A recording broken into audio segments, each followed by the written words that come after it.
Le challenge, c'est de répondre à l'appel de Dieu. Ding, ding, ding, ding. Ça fait beaucoup de temps que tu fuis. Je te parle, toi. Ça fait beaucoup de temps que le Seigneur te parle. Ça fait beaucoup de temps que le Seigneur te met ce projet dans le cœur.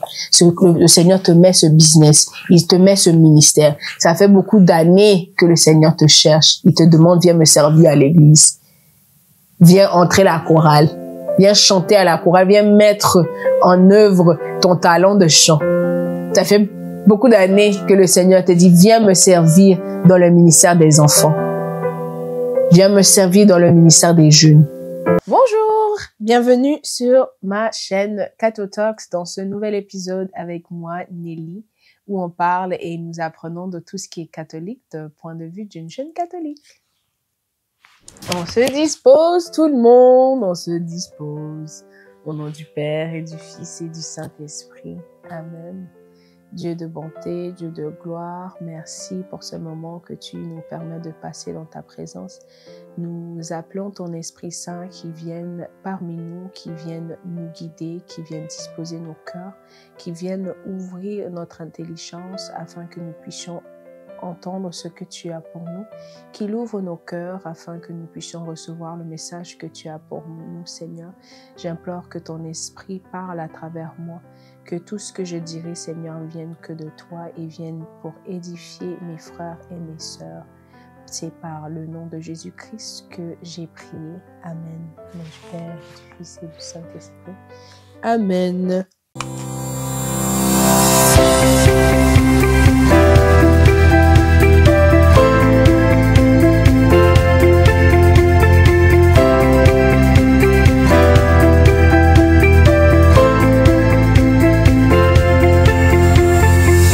Alors, tout le monde, aujourd'hui, qu'est-ce qu'on va parler? On va parler de quelque chose un peu différent.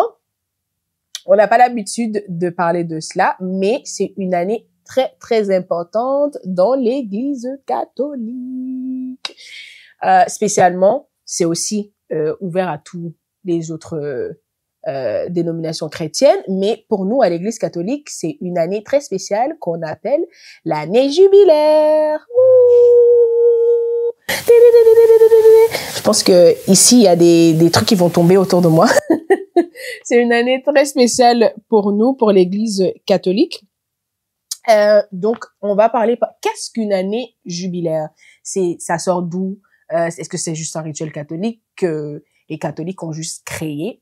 Et non, l'année jubilaire c'est une célébration ça fait plus de 700 ans qu'on célèbre cela dans l'Église catholique et ça a été décret par le pape Boniface VIII. C'est les chiffres romains là, parfois ça, en tout cas, Boniface VIII, et ceci, il a pris cela de l'Ancien Testament où les Juifs devaient célébrer l'année jubilaire, donc après chaque 50 ans que les Juifs célébraient. C'est une année qui a été décrit par le Seigneur.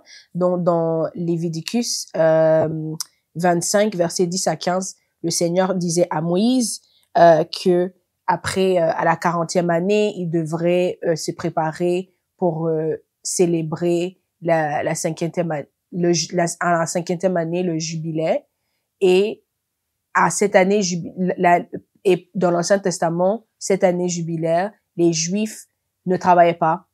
Si tu étais esclave, on te laissait partir. Il y avait pas, si tu avais des dettes, les dettes sont pardonnées. C'était vraiment une année où on se reconnectait au Seigneur, on se rappelait de ce que le Seigneur a fait pour eux, pour le peuple d'Israël. Ils devaient se rappeler du fait que le Seigneur les a enlevés de l'Égypte et à la terre promise. Donc c'est vraiment une année où on se reconvertissait, on se rapprochait de Dieu, une année vraiment bénie, sainte. Et c'est dans cette même allure que le pape Boniface VIII avait décret aussi à l'Église catholique, mais lui, il a décidé que ça soit chaque 25 ans, que l'Église catholique fêtait le jubilé. Là, cela permettait à des personnes de différentes générations de pouvoir y participer. Parce que genre, si c'était chaque 50 ans, ça peut qu'il y a peut-être d'autres personnes dans d'autres générations qui n'ont pas eu l'opportunité de célébrer cette année-là. Donc, pour nous, et aussi le fait que Jésus est venu, c'est une nouvelle alliance. Il n'est pas venu pour abolir la loi d'avant, mais il est venu pour l'accomplir. Donc, avec le fait que Jésus nous a sauvés, on a pris les rites de l'Ancien Testament, mais modifié un peu, si on peut le dire. Donc, c'était maintenant chaque 25 ans. Donc, cette année 2025, le pape nous invite toute l'Église catholique est invitée à Rome. Depuis janvier, je pense qu'il y a déjà certains groupes qui ont déjà commencé à aller à Rome. Et nous, les jeunes, pour nous, c'est en juillet. Donc, le 28 juillet au 3 août, nous sommes tous invités à Rome pour aller célébrer cette année qui est sacrée, cette année qui est spéciale pour nous. Donc, c'est un peu l'histoire d'où vient l'Église, d'où vient la célébration du jubilé. Ce n'est pas juste quelque chose qu'on a sorti de n'importe où. Et donc, c'est comme ça. Donc, depuis le 24 décembre 2024, le pape a ouvert les portes de Saint-Pierre qui symbolise l'ouverture de l'année jubilaire, l'ouverture de l'année sacrée, de l'année sainte pour nous, pour les catholiques. Donc, c'est ça qui a débuté notre année. Donc, techniquement, l'année jubilaire a commencé le 24 décembre 2024. OK? Donc, c'est un peu ça. Et le thème de cette année, c'est pèlerin d'espérance. Pourquoi pèlerin d'espérance? Parce que le pape nous appelle à entrer dans une intimité plus profonde avec le Seigneur, de vraiment marcher sur cet espoir, sur cette espérance-là en tant que chrétien sur la terre. Nous avons l'espoir que le Seigneur revient, de marcher dans la foi et l'espoir de pouvoir nous réunir, d'être réunis avec Jésus quand il va revenir. Donc, c'est ça, de ce moment où on doit se réconcilier avec Dieu. C'est une conversion avec Dieu. C'est un temps de prière. C'est un temps de beaucoup de confessions que les gens vont faire.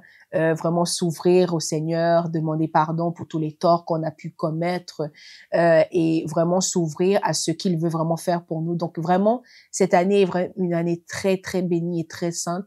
Donc, comme je l'ai dit, moi, je pense que cette année, les visions que le Seigneur va donner à des personnes seront des visions tellement plus grandes que eux-mêmes, qu'ils auront même pas idée.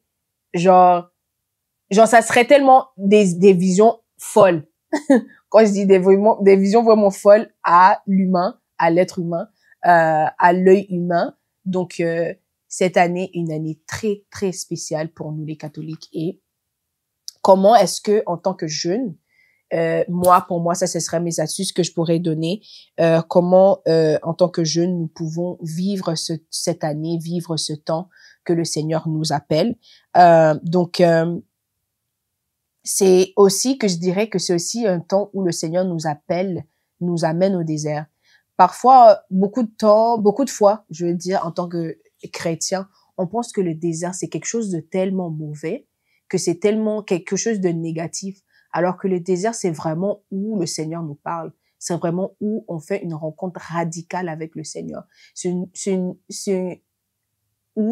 En fait, où on se laisse diriger, on se laisse aller, on s'abandonne complètement. Au désert, il n'y a pas l'eau.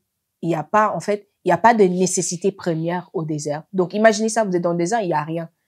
Il n'y a que vous, le sable, le soleil et le Seigneur. Donc, il n'y a pas de choix, en fait. Il n'y a pas d'activité que tu peux faire. C'est vraiment le moment où tu entres dans une intimité plus profonde. Donc, il y aura des fois où tu dois passer du temps avec Dieu. Comme je l'avais dit dans une autre vidéo, les retraites, adoration devant le Saint-Sacrement, les places où il y a vraiment le silence. Donc, le Seigneur nous appelle à cette année vraiment d'entrer dans une intimité plus profonde, Vraiment, c'est l'année où tu vas vraiment bâtir ta relation avec Dieu dans le secret. Ce n'est pas une année où tu dois te montrer à tout le monde que, ah, moi j'ai pris 5 fois, j'ai pris 10 fois. Non. C'est une année vraiment où le Seigneur doit te connaître dans le secret. Pour moi, l'intimité avec Dieu, c'est le secret avec Dieu. Les choses qu'on se dit entre lui et moi. Et toutes les choses que le Seigneur va te révéler, va te dire, ce n'est pas pour aller dire. Ce n'est pas tout. Comme je sais que j'ai une autre vidéo, j'ai dit, ce n'est pas tout ce que le Seigneur nous dit qu'on dit. Cette année, honnêtement, l'intimité est aussi OK? C'est aussi jusqu'à que l'Esprit Saint te demande et que tu révèles. Je sais que j'ai en train de mimer, mais c'est un peu ça pour moi, l'intimité avec le Seigneur et cette année sainte, cette année très spéciale pour nous les catholiques. Donc, je vais donner quelques petites astuces de comment on peut vivre cette année, cette année sainte, ce jubilé. Moi, je dirais, première des choses, c'est l'année où tu dois vraiment fuir le mal. Quand il dit fuir, c'est que tu vois le mal comme ça. Tu vois le péché comme ça. Tu te tournes. Ce n'est pas facile. On a besoin de la grâce de Dieu. On a besoin de Dieu pour pouvoir faire cela. Donc, c'est vraiment une année où on fait notre maximum pour fuir le mal. On fait notre maximum pour fuir le péché. On fait notre maximum de laisser. En fait, les choses que le Seigneur te dit dans ton intimité, là, de laisser. Les vices, là. C'est cette année. Ouais, mon frère et ma soeur. Les vices que le Seigneur te dit dans ton intimité, là. C'est cette année que tu vas faire ton maximum pour laisser ces vices, pour tourner une nouvelle page, pour vraiment être nouvelle en lui. Moi, je dis que techniquement, voyez cette année comme une année blanche ou une année où tu repars à zéro. L'année où le Seigneur t'a lavé et tu viens devant lui blanche et tu le laisses écrire son histoire avec toi. OK? Donc, fuir le mal le plus qu'on peut et vraiment mener cette vie qui nous appelle la sainteté. Le Seigneur nous appelle à la sainteté. Donc, vraiment, c'est cette année qui est sainte, qui est spéciale, qui est sacrée pour nous. C'est cette année vraiment que tu vas te donner le maximum de toi pour vivre cette sainteté-là, la sainteté dont le Seigneur t'appelle. Ce n'est pas facile, je ne dis pas que c'est facile, mais c'est quelque chose que, comme ton cœur est ouvert, il y a le désir, il y a la volonté, le Seigneur est là. Demande au Seigneur et il va te prendre la main, il va t'aider. Vivre dans la sainteté, c'est pas la perfection. Vivre la sainteté, c'est le désir d'être meilleur, donner le meilleur de soi, d'être meilleur que tu as été hier, qu'il y a quelques heures, qu'il y a des semaines, peu importe. C'est juste être le meilleur de soi-même. OK?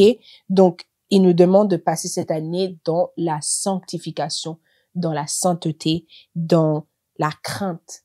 Vraiment avoir une crainte de Dieu. La crainte de Dieu, ce n'est pas la peur, genre terrifiant que Dieu c'est un tyran.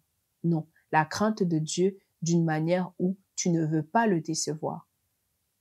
C'est ça la crainte de Dieu. Ce n'est pas une peur qui nous comme immobilise, une peur où vraiment on a l'impression que Dieu c'est un tyran et puis non, Dieu c'est un père.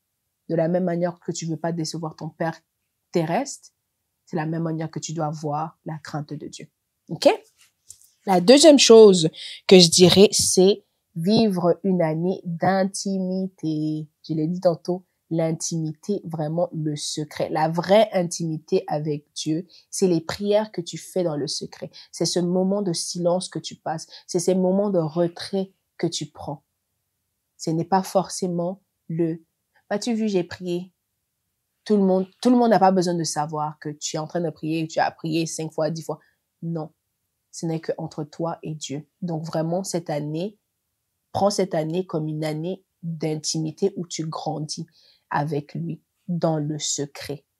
Et le Seigneur nous façonne plus dans le secret avant de nous mettre à l'exposition de tout le monde.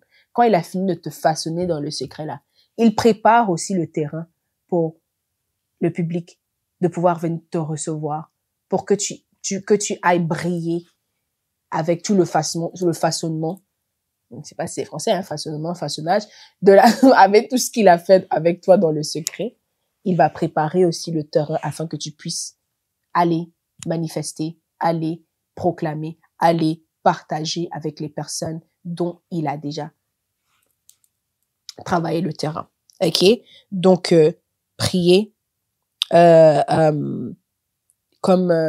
prier sans cesse, comme dans sa parole dit, et aussi comme dans Matthieu 6 dit, quand vous priez, ne vous donnez pas un spectacle. Genre, ne dites pas à tout le monde, ne rendez pas que votre temps de prière, ça soit un temps de spectacle, que, je dis j'ai prié. Il dit, quand vous priez, dans la parole dit, quand tu veux prier entre dans ta chambre, adresse ta prière à ton Père qui est là dans le secret. OK? Donc, tu dois rechercher une vie de prière secrète, intime, d'un père à fille.